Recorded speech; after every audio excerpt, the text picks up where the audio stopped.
So in previous video I discussed about how to operate this system, how to make vacuum in your selective chamber, and today I'll show you the process of RF sputtering and how to purge in the gas and how to do RF sputtering. So initially we should turn on this MFC from the back side. For example, for sputtering we are using argon. So this is the argon cylinder. By rotating this argon knob to the clockwise direction, we have to see this gauge. Suppose we have kept it around 2 psi, around 20 psi.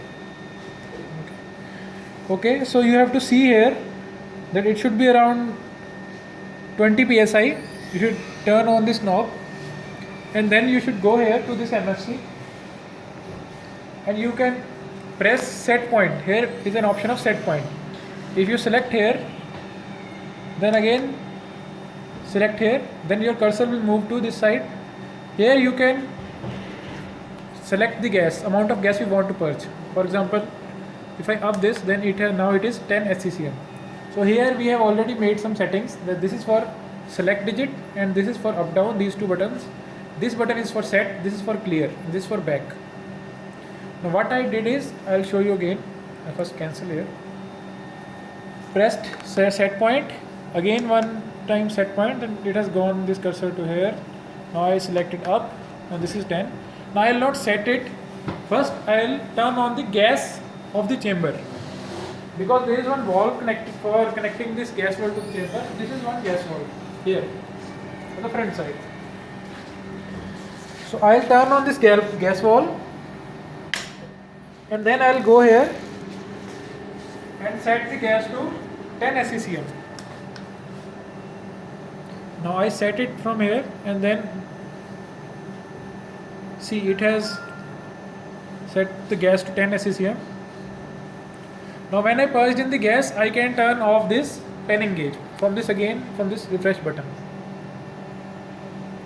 So now the gas is 10 SCCM and here we have to monitor the pressure in the chamber.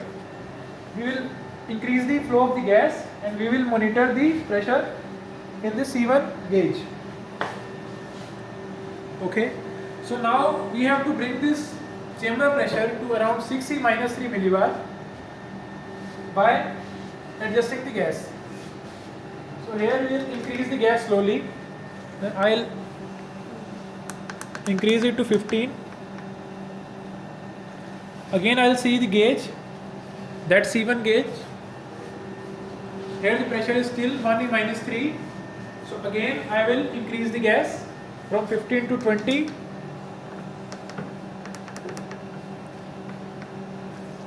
So now the gas is 20, still the pressure in gauge is 1E minus 3 millibar. Again we will increase the SCCM of the gas up to 25. In the similar manner we will increase further 30.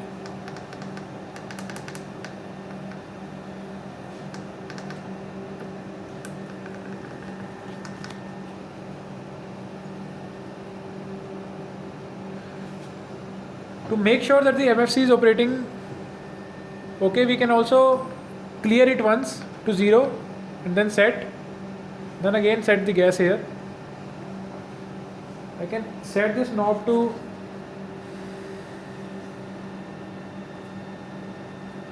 around 30 psi.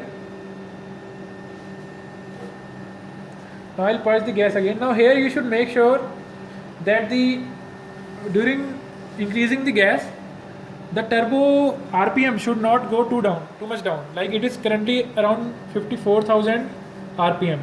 So it should not go below 50,000 RPM in worst case.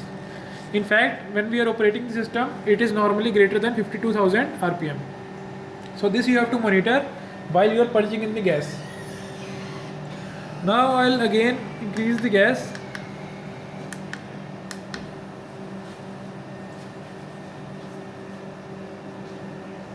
This is 10 SCCM again.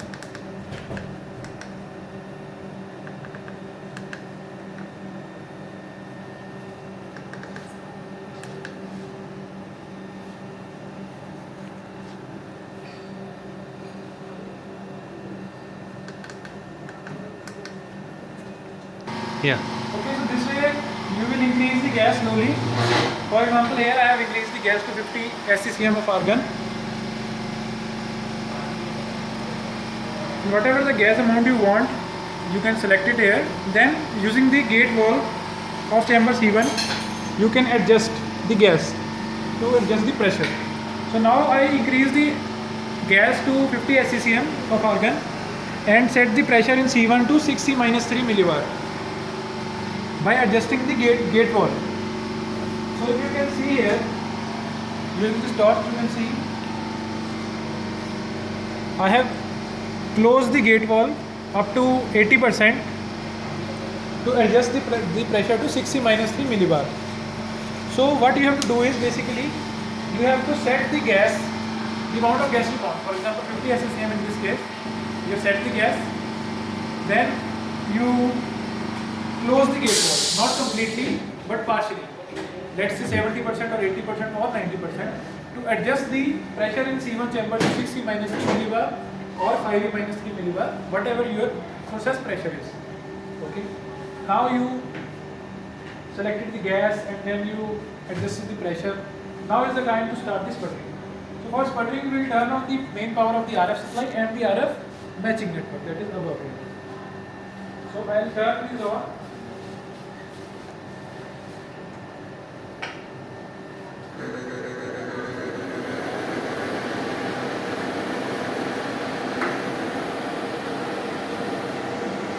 Okay, so now RF matching network is on. So before doing this sputtering, RF sputtering or DC sputtering or annealing, you have to make sure that the chiller is on. So chiller is on this side.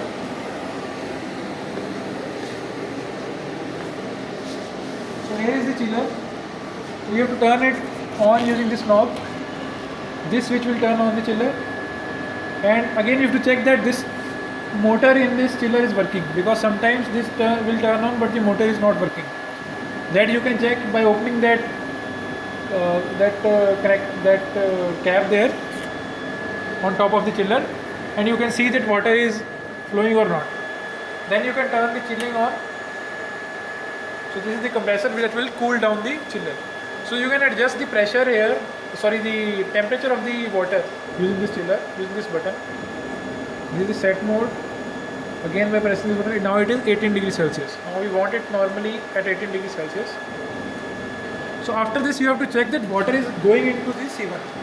So for that you have to go back side of the chambers. These are the knobs. These red colored are the knobs. So if it is this side, that means the water is flowing into chamber C4. Similar knob is for all the chambers. There is for C1. And similarly for C2 is there. Sorry, this one was for C3. This left side one was C3. This is for C2. And that side is C1. So here you have to make sure that all these knobs are open before doing this sputtering. And also there is one thickness monitor in the C1 chamber, and the cooling to the C1 chamber is going through this knob of the C4 chamber. So C4 chamber knob is connected to the C1 chamber knob. So these knobs should be turned on and your chiller should be on before doing the RF sputtering. So now we selected the gas, we are adjusting the pressure of this C1 chamber to 60 minus 3 millibar using the gas and the gate valve of the C1. Then we turned on the chiller and made sure that the water is flowing into chamber C1. Now we will turn on the RF supply. So this is the switch for RF on. Now the RF is turned on. So before turning it on, we should connect the RF connector to the desired target. So these are the cathodes on the top side. So this is the RF cable. So there are three cathodes here, C1C, C1B and C1A. So for example, today we are using some lanthanum target or gate oxide target. So this connector has to be connected to the target which you want to sputter. So this is the cathode to which our target is connected. So we'll connect it like this.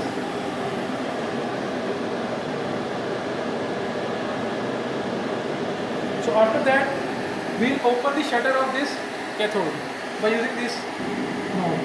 So this should be turned open first. Then you have to see using the torch inside the chamber.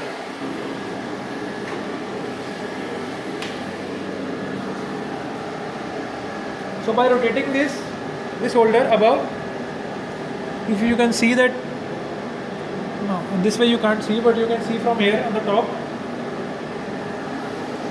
So this way, in this rotation, it is turning the shutter on, and this way it is off. So you have to see first you should turn on open the shutter from here, and then you have to see inside the chamber from the viewport that the shutter has turned on or not. Simultaneously you have to see using the torch and the shutter. Okay, take it. Okay. So before doing this sputtering, your rotation should be on. So you want either you can do the sputtering using the substrate down or the substrate up. Yes. Okay, so you can make the substrate up or down. You should turn on the rotation on for uniformity, and you can also adjust the rotation speed using this knob. So using this knob, currently we have set this. So using this, rotating this knob, you can increase or decrease the speed of the rotation. So currently we have set it to 10 rpm of the substrate rotation, and we have kept the substrate to down. So now we should start this sputtering. So we have selected this target, which is C1C currently. I should check whether it is our desired one or not. So our target is actually connected to C1B. So we should change it to C1B.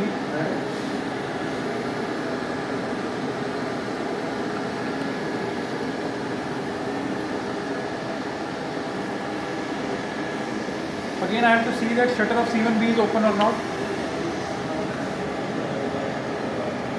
And I will close the shutter of C1C.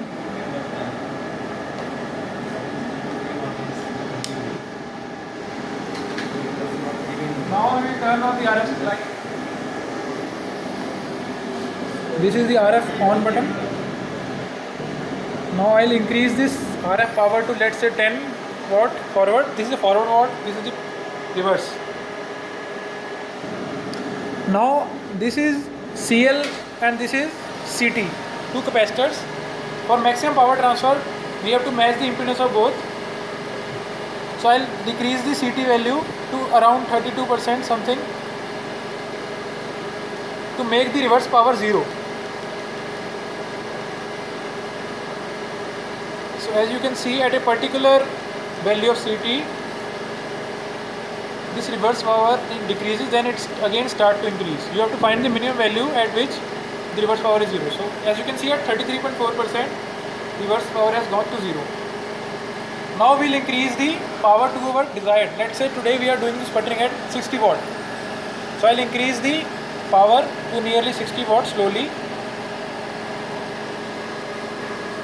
And now you can see the plasma must have come because reverse power has increased. So now we should immediately close the shutter.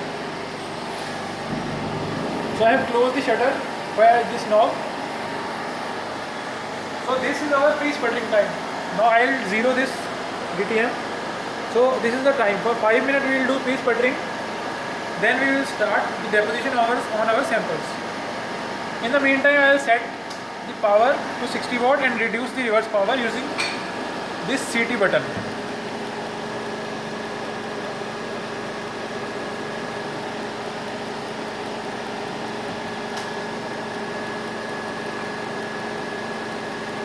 So as you can see, the reverse power is reducing up to 7 watt. Then after this we can adjust using CL button. By optimizing both CT and CL, we can adjust the reverse power, or this is manually, or we can do directly by pressing the auto button. But before pressing the auto button, your shutter should be open in the C1 chamber. So usually for pre-sputtering we don't use the auto function. When we are doing the deposition, then we will use auto.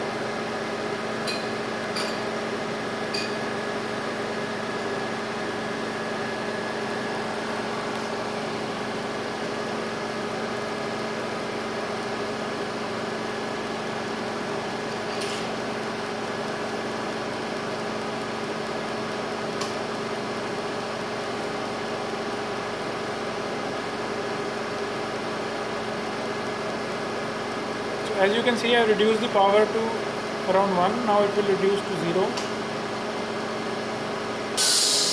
So now the reverse power is 0 and the forward power is 60 volt. And now the time is around 2 minutes. So after 5 minutes, we'll start the main process. So in the meantime, we can set the parameters in the DTM. So this is the thickness monitor. We should go to this program button. We'll select one particular film and set the density using this knob of your material, the tooling factor of your material and the Z factor of your material. Then select the program button. By rotating this knob, it will show the temperature. So when you're doing this sputtering, you can clear this to 0 by pressing the 0 button. You can also see the crystal lifetime using this button. For example, currently it is showing 97%. So we'll wait for 5 minutes, then we will open the shutter and note down the reading here. So now the pre-sputtering time is over. We should open the shutter and start the sputtering. So using this knob, I will open the shutter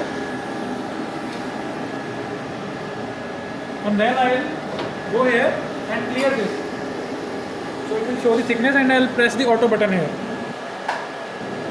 So it will automatically match the impedance and show the maximum power. So now we'll do the sputtering for, let's say, 3 minutes. So whatever your desired time is. Then again we'll turn off the RF power and then we'll turn off this gas from this MFC. Then we will go to the C1 chamber and turn off this gas valve. So when our process is done, we will turn off the gas valve, turn off the MFC, turn off the RF power, all the 3 things. So first step is, during closing we have to turn off the RF power, then the MFC gas, then the C1 chamber gas valve, then you should close from here this cylinder, and then you can stop the turbo from this button. So the reverse process you have to follow. Thank you everyone.